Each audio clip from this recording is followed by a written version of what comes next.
We have some phenomenal weather to talk about this Friday. I'm Chief Meteorologist Mackenzie Lake. Let's get into our full forecast. First things first, I just have to talk about our beautiful sunrise this morning. A live look out from our broadcast peak camera shows mid to high level clouds, but also direct onshore flow means the marine layer is creeping in as well. We're tracking a cool and cloudy pattern through the extended, so you'll want to stay tuned as rain chances arrive today, but bigger rain chances next week. I'm also watching out for high surf all the way through the weekend, and we have a lot to talk about weather-wise. So let's first start with temperatures, and then we'll talk about all the other aspects that we're watching out for. Temperatures look to be dropping 10 degrees in most areas as a cold front crosses over the area. So those temperatures that were measuring into the 80s and some places close to 90s yesterday, well, now we're barely making it into 60s and 70s with a very cold night ahead of us. Here's a look at our high surf advisory. So while we're tracking a lot of activity in our coastal waters, this was updated by the National Weather Service. Now extended through 9 p.m. tomorrow, 10 to 16 foot waves, and highlighting the entire coastline of the Central Coast, but even down into San Diego and up into Salinas County as well. So I know surfers will have a good time, but I hope you got your beach day fill in because we don't have any more beach weather for quite some time. Here's a look at my satellite and radar. Here's those mid to high level clouds, and you'll notice that this cold front is producing a small amount of precipitation off our coastline.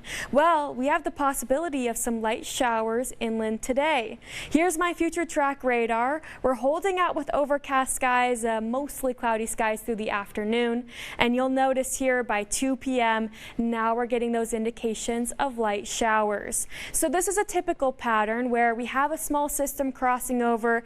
It produces some instability, and then right around 2 p.m. into dinner time, we'll get some thunderstorm activity.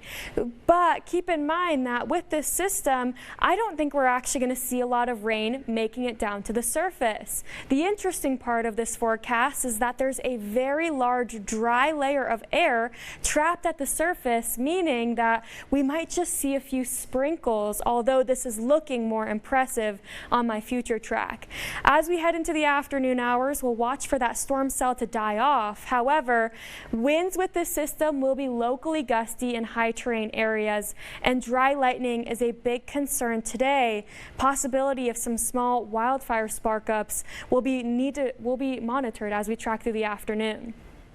Heading into our weekend, we'll clear out with our sky coverage. We'll have a nice warm Super Bowl Sunday. However, that's a very short-lived pattern as well.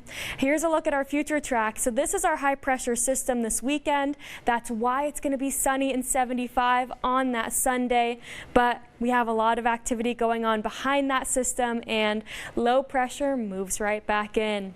So this means heading into Monday, expect overcast skies and cool temperatures back again.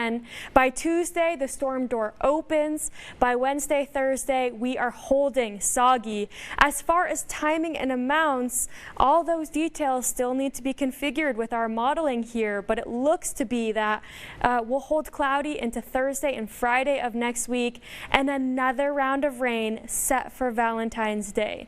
You'll really want to tune in. We'll have an in-depth look next week at timing, impacts, and amounts.